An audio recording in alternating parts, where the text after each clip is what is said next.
Hey folks, rinimt here, and welcome back to Saintess of the Golden Bow. We got isekai'd into this universe last time, and well, we reacted to the Golden Bow. Thank you, developer, for the code for this demo. Ugh, I feel so groggy.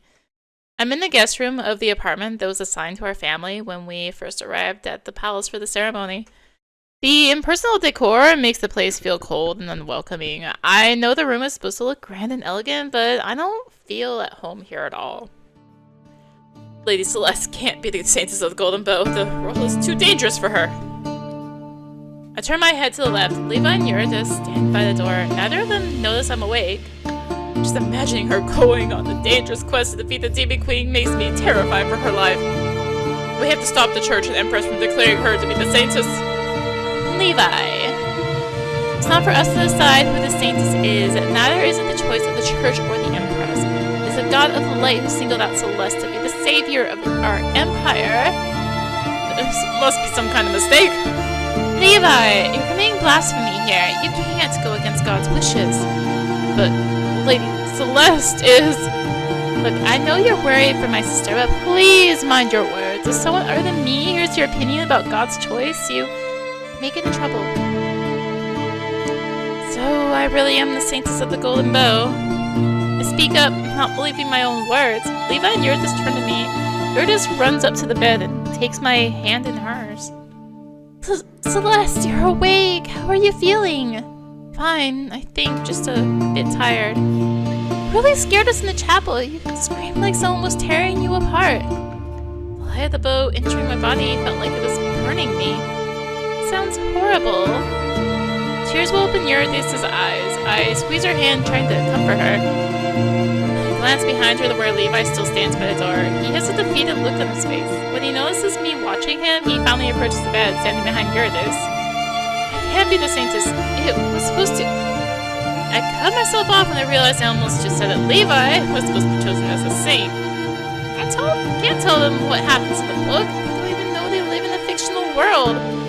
For some inexplicable reason, the Golden Bow, or the God of Light himself, has chosen me instead as the savior of the Lokari Empire.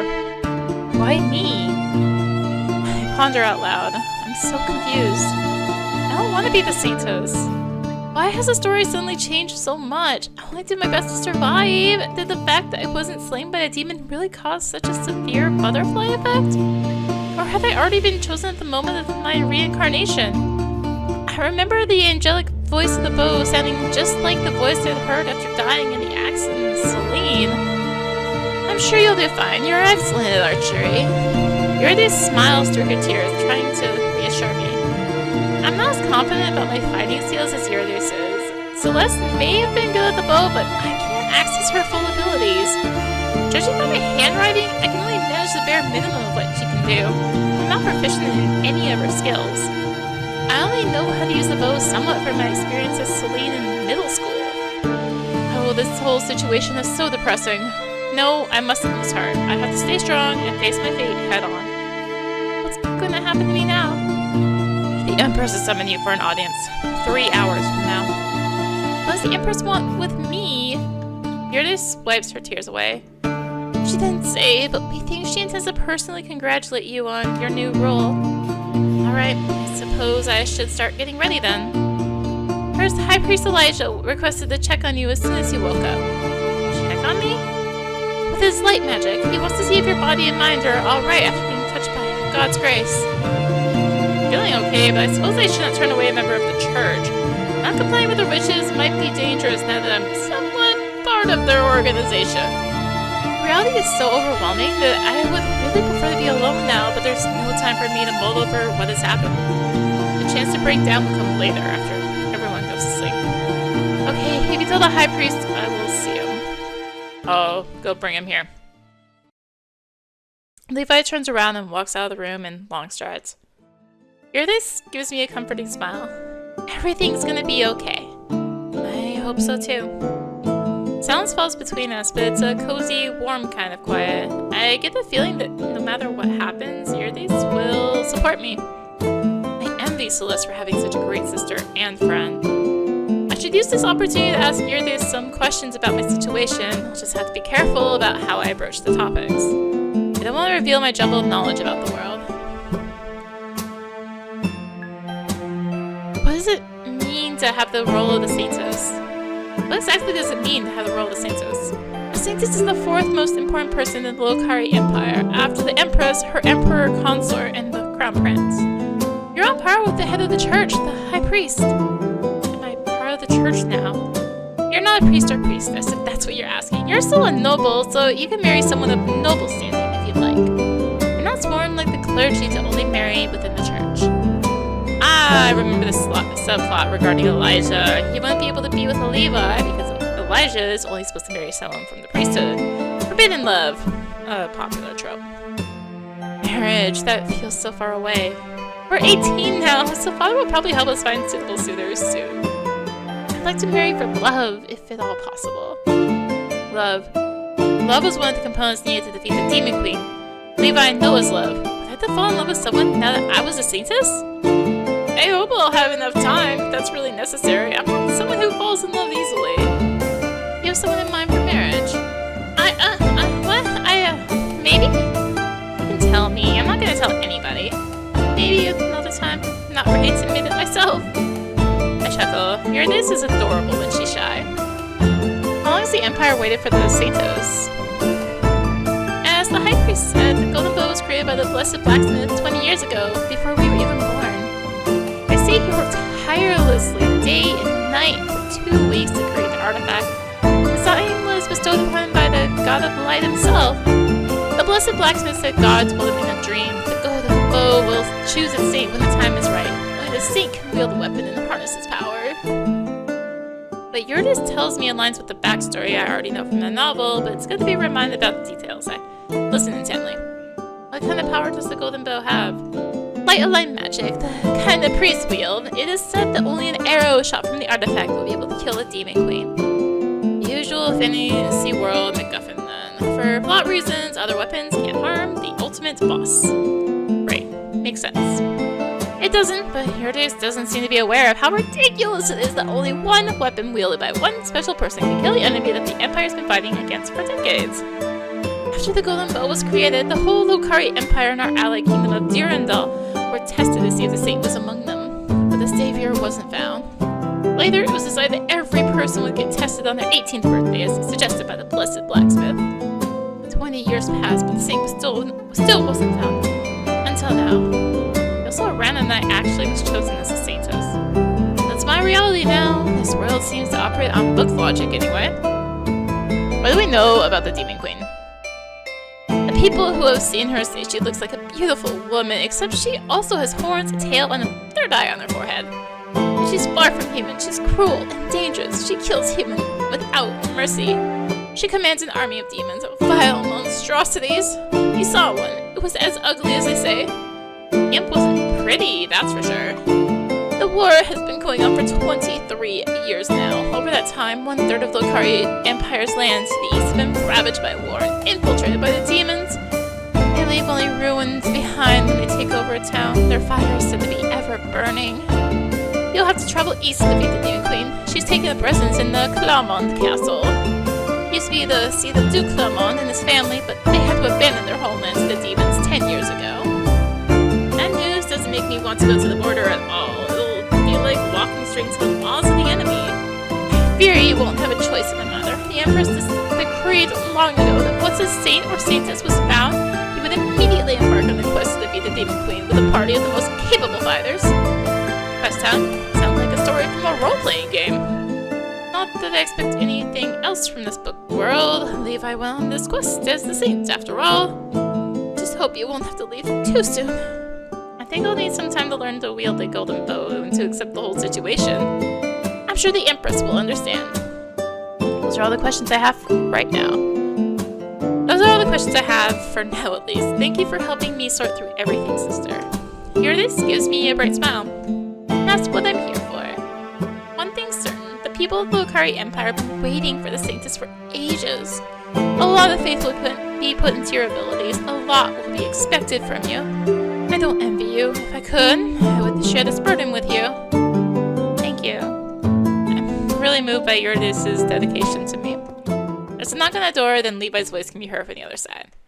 High Priest Elijah and Count de Curie have arrived. They can enter. Elijah comes into the room, followed by Father. Levi closes the door behind them, remaining in the living room of our apartment to guard the entrance. The High Priest bears a friendly smile. Father, on the other hand, wears his usual scowl on his face. He seems like he wants to say something. I give him an inquiring look, which is met with a glare. I don't know if I should laugh or cry at the fact that his disposition towards Celeste hasn't changed, even in the middle of such a life-changing situation. What does Celeste have to do for her father to show her affection? If I had any hope that he would be proud of me now that I had suddenly advanced to a great position in the hierarchy of the Empire, it evaporates now. I decided not to say anything to Father while Elijah is around. I don't want him to witness a fight between us, and I doubt I can hold my tongue right now. May I sit beside you? Sure. Elijah approaches and sits beside me on the bed. I need to touch you to make sure you're healthy. Is that alright? Is that how light magic works? As someone who reincarnated here from Earth, I have little knowledge about magic. I don't remember a scene like this one with the High Priest in the book. When I think of it, Levi didn't faint after touching the golden bow. He must have a much stronger resistance to pain than I do. Celeste doesn't know about magic either. Doesn't know much about magic either. She has no magical powers of her own, after all. Nobody in the de Curie family does. Elijah says he has to touch me for his magic to work, though. I doubt he's lying. Look at him. He stares back at me with a patient smile. The High Priest is really attractive. I never thought I would find a guy with pink hair dashing, but he must have the longest lashes I've ever seen on a man. I blush, realizing I'm checking Elijah out. He's a priest, for heaven's sake. Eurydice just reminded me that he can only marry within the clergy. He's off limits. Besides, he only wants to touch me to make sure I'm okay. Stupid hormones. Clear my throat, though I can do nothing to stop my cheeks from burning. Alright, go ahead. Elijah surprises me by leaning his forehead against mine. Before I can protest, an aura of white surrounds his body. He's really working his magic on me. I close my eyes and focus on how his magic makes me feel. His touch is pleasant and warm. I become strangely comforted. Before I realize what I'm doing, I lean in closer to him. Elijah's chuckle makes me snap out of the comforting embrace of his magic. Light magic does have a good feel, doesn't it? There's a twinkle in his eye and a confident smirk on his face. Is he flirting with me? Embarrassed, I pull away. Lady Celeste is healthy. I can also confirm that the Golden Bow's magic has entered her body. She's the Saintess. Father lets out a heavy sigh. I hope you won't embarrass me. I glare at him, pursing my lips. I want to call him out on his unkind behavior, but I stop myself. Turn back to Elijah instead. Thank you for the checkout. You're welcome. Only 2 hours remain now until Celeste has to attend the audience with the Empress. Yes, we should go and let Sister prepare for seeing the Empress. I want to keep talking with Elijah. If anyone could explain to me more about the Golden Bow's magic, it's him. Unfortunately, now is not the right time. Father rings the bell. A moment later, Linda appears in the doorway. Make Celeste presentable for me, the Empress and Emperor Consort. Yes, my lord. Everyone says their goodbyes to me, and they leave me alone with my maid. I follow a step behind Father. We walk through the corridors of the palace to the throne room where the Empress and the Emperor Consort are waiting for us. As I watch Father's back, I feel Celeste's resentment for him resurface. No, resentment isn't a strong enough term to describe her feelings. Celeste hates her father. Not without reason either. What he's done to her over the years is something I can only describe as pure abuse. He's belittled her constantly, both in public and in private. His favorite title for her is his no-good daughter. He has always made her feel like she is less than Eurydice, unworthy of his praise. The only time he ever pulls his attention away from Eurydice is when Celeste misbehaves. Celeste's mother died when the two girls were young. Celeste has no memory of her and no one to shield her from her father's wrath. Maybe that situation is why Celeste is always out hunting or horseback riding, taking herself far away from Father and her duties as a noble lady. And Levi, he has watched Celeste suffer at Father's hand. I have a memory of him standing up for his love and Father having him flogged for it. After the event, Celeste forbade her knight to ever act in her defense again in front of her father. Levi protested, but Celeste insisted, using her authority as his noble lady to make him agree. In the years that followed, they both suffered, Celeste from her father's abuse and Levi watching his love in pain. How could I not hate Celeste's father for his disgusting behavior? A pang of loneliness shoots through my heart. My parents never abused me, but I wasn't from a picture-perfect family either. There was a lot of fighting between mom and dad before they finally divorced. I was 14 when they parted ways, and I had a lot of trouble accepting that the situation wasn't my fault. I tried to help them fix their broken relationship before the divorce, but they didn't believe their marriage was worth saving. Eventually, everything fell apart, regardless of my efforts. Ever since then, I've had trouble with trusting anybody enough to fall in love. I had a boyfriend in high school, but he broke up with me because I was too cold and emotionless towards him. His exact words. At the time, I just didn't know how to show love or if I should even be open about my deep feelings for him at that early stage of our relationship. Both Celeste and Celine have their own baggage. Still, I find it very hard not to talk back to Father whenever he was rude to me. Celeste had long since given up on the relationship and simply chose to ignore his outbursts, but letting someone belittle me wasn't my style. I realized Father had stopped walking when I almost bumped into him, stopping just in time to avoid the collision. Hi, Priest Elijah. Hello again, Saintess. Count Curie. Elijah nods at us with a soft smile, ignoring Levi's presence, of course. Knights in the Lokari Empire are just guards to their nobles. Elijah doesn't think much about Levi in this reality. Levi is not the same, after all. I decided to join you during the audience. We're happy to have you. Are you ready to enter? I'm not, but then again, I'm not sure if I will ever be. Father nods in response to Elijah's words before I can protest. Let's enter. The guards in front of the throne room entrance open the door and Father and Elijah enter the hall. I turn to Levi. Now more than ever, I need the support of someone who I know cares for me. Even if Levi won't be allowed to say anything during the audience, I want him present at my side. Come in with me. You'll only be able to stay by the door, but I want you to be there for this conversation. Alright. Enter the throne room as well now, Levi following behind me. The Empress is sitting on her throne, and the Emperor consort is lounging in the smaller chair next to her. Empress Muriel is as radiant in person as she is in Celeste's memories. Wearing a golden gown, she's the son of the Lokari Empire. Her husband, Emperor Consort Lucius, comes from our allied country at Durandal. He's called the Moon of the Lokari Empire. When the Emperor sees us approach, he gives us a bright smile. At last, the prophesied saint stands before me in the flesh! I smile and make my best attempt at curtsy, following Celeste's memory. The wince on Father's face tells me I failed to move properly. For some reason, I find this expression funny. I cover my mouth so that nobody can see the smirk on my face. If I embarrass Father in front of the Empress, I can't say it wouldn't be enjoyable. Father and Elijah make smooth bows. Thank you for the chance to have an audience with us. Thank you for the chance to have an audience with you, Your Grace. Grace to be in your presence again, oh radiant lady. Of course! How could I not gaze upon the chosen heroine with my own eyes?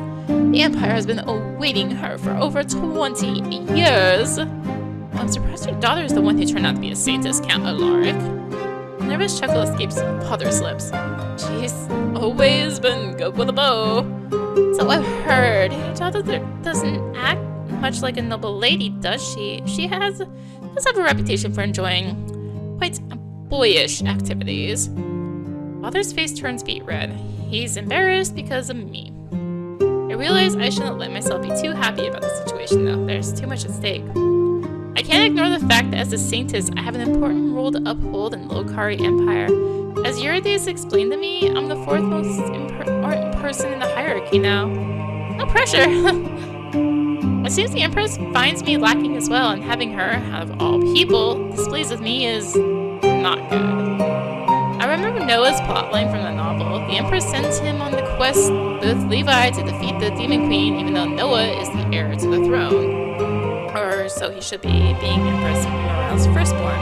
However, the monarch is a very controlling person. She doesn't want to give up the power of her throne to anybody, so she hopes to continue ruling through her child once she abdicates. Due to the law of the Lokari Empire, the person can only rule for 40 years before they have to pass the role on to another. The Empress is aging, but based on what I know from the novel, her hunger for power over the years has only grown. She wants to keep her influence over the politics of the Empire.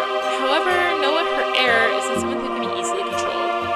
The Empress has a secret second son, however, 10-year-old Matteo, whom she is raising to be completely obedient and reliant on her own opinions.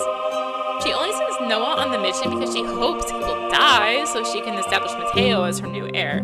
She can't pronounce someone else the crown prince until Noah is gone. Someone as ruthless as the Empress is definitely not a good enemy to have. It's known that the Count de Curie has two daughters, the one who's a perfect image of a noble lady and the one who's a tomboy. I suppose that the girl that stands before us, although dressed in finery, is not much of a proper noble. Silence falls in the room. Everyone looks at me, expecting me to answer.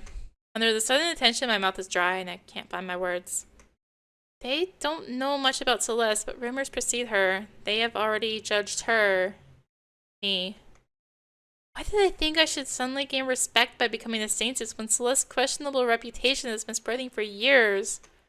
In a sense, it's good that everyone expects Celeste to be quite lousy at etiquette. After all, I have no idea how to curtsy or properly use the utensils or dance like a graceful noble lady.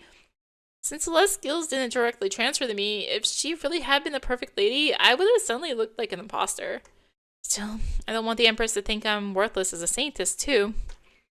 If she deems me inadequate like Father does, will she try to get rid of me so the Golden Bow can choose another saint? I don't think she has a very forgiving personality, judging by how much she hates her own son. Just when I gather my words to speak, the door to the throne room bursts open.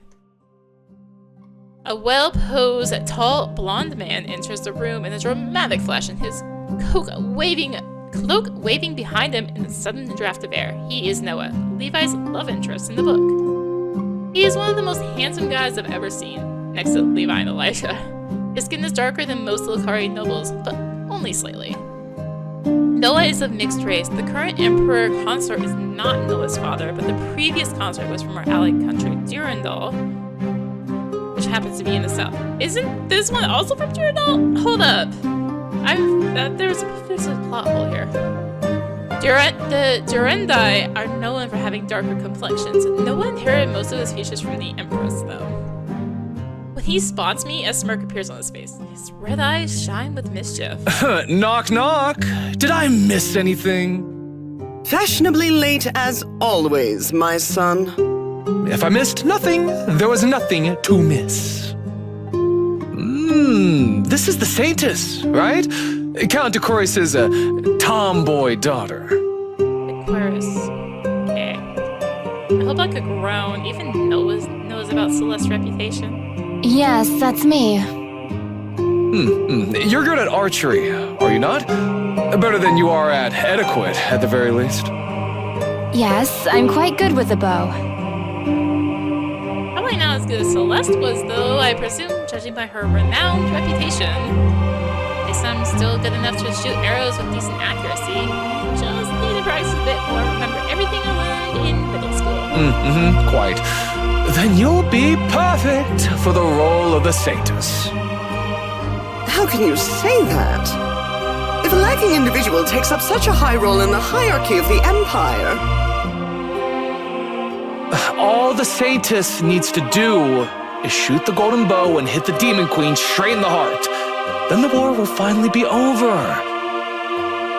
Is that not what you want, Mother? I want peace more than anything else. That's a lie. With the army off fighting at the war front, the Empress feels more secure in her rule here in the capital. Do you question the god's will, Empress? It is the Lord who has chosen Lady Celeste to be the Saintess of the Golden Bow. While Celeste may be lacking in some other areas, she asserts she's great at archery, and her reputation confirms her words. Right, Mother, you shouldn't worry. Lady Dequer will make an excellent Saintess. I wish I could share the faith these two have in me.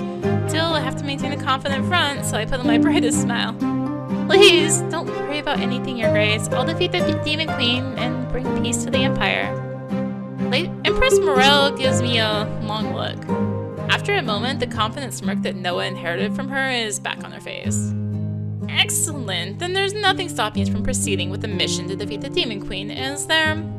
Noah, you'll be the one leading the Saintess's quest. Noah's eyes widen. He opens his mouth and closes it. But you will lead the Saintess's quest, and you will take the 20 best men from the Palace Guard, the Mage's Tower, and the church to accompany you. And you will leave in a month. In a month? So soon? Shock makes my heart beat erratic. With my current archery skills, I'm nowhere near ready to defeat a powerful enemy so soon. Is there a problem? You said you're great at using the bow, and that's all you need to be a successful Saintess, right? Empress has really turned the tables on me. I can't deny her words, and neither can Noah. After all, we're the ones who just made those claims to her. I simply thought we'd have more time to prepare. There is no more time. Not with the Demon Queen's army closing in more and more on the capital in recent years. I think the Saintess and you are ready enough. But do you question the Empress's judgment? The Emperor and Noah glare at each other. Noah doesn't respond. He finally just turns around and walks towards the door. Noah, you will prepare for the quest and depart in a month. As you wished, Your Grace. If it's not too much to ask, I want to accompany the Saintess and the Prince on their quest. Elijah's request surprises me for a moment until I remember that he wanted to join the mission when Levi was the Saint as well. Are you sure, High Priest? You will be leaving your office behind for 2 months. Yes, I'm sure. I'll take Gareth with me as well. Meredith can manage running the office on her own. I'll appoint some people to help her with the paperwork. The Saintess's quest will be a historic moment in the life of the Lucari Empire. I wouldn't want to miss witnessing the Saintess defeat the Demon Queen. He has strange taste, but with Elijah's light magic, our success will be easier. I don't protest. We'll need all the help we can get. Alright, you may go as well. Thank you, Your Grace. I'll organize a ball to celebrate the finding of the Saintess tomorrow evening, and be sure to attend, all of you. We all reply we'll be there, and after some final departing words, we're dismissed. After the audience, I asked everyone to give me some time alone. I'm too overwhelmed by the recent events. I need some time to think. I take a sheet of paper and the quill, and I begin to scribble down my thoughts. I survived my death event, the demon attack in the woods near the Dequer mansion. That's why Levi is likely to continue to love Celeste and not become interested in anybody else. Except I'm not really the Celeste he loves. I have her memories and the portion of her skills, basically Celine, in Celeste's body. I'm not just Celeste recollecting a past life. Instead, I, Celine, have taken over Celeste's body at the pivotal moment of her current life. Does that mean Celeste is dead? I guess the answer to that question doesn't really matter, though the thought of her passing is sad. I'm now the Saintess of the Golden Bow, a hero who the whole Lucari Empire has been awaiting for years. Yeah, Levi was supposed to take on that role.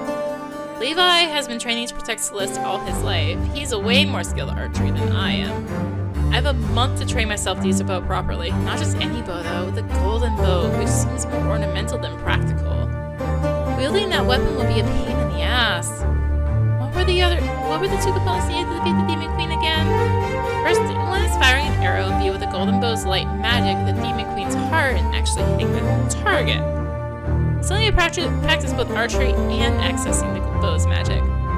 As someone who comes from Earth, I have no idea how to wield magic. The very concept of magical power coursing through my body is foreign to me. I suppose training with the bow will just take time, though I have a little to spare. As for wielding its magic, that's something Elijah will know more about, given that he's a light magic user. I scribbled down that I need to talk to Elijah about the Golden Bow and its magic. Know thy enemy, they say, and right now my enemy, until I master it, is that bow. It's also a second component to being the Demon Queen, one that follows the story trope more than practical logic. Noah and Levi's love makes the magic of the golden bow stronger. How is that possible? I have no idea. But Noah and Levi being in love now, will still solve this problem? Regardless, the two of them falling in love is not gonna happen now. Levi still hung up on Celeste. He won't give Noah a second look. Meanwhile, the real Celeste is technically dead. She never returned Levi's feelings anyway, and as for myself, I imagine falling in love with someone in a month. Love is such a difficult topic for me. I can't trust to fall in love that easily. Ugh, I'm so screwed. I'm scared. The situation isn't just a story in the book anymore, it's my reality. Levi, Elijah, Noah, Eurydice, Father, the Empress, they're all real people. They aren't acting according to script either. The plot of the book has changed. It's a real world now with unpredictable consequences. I'm at the center of this new story. Levi dies at the end of the book despite defeating the Demon Queen, despite Noah's love for him. Will I die again too? Or will that aspect of the story change as well?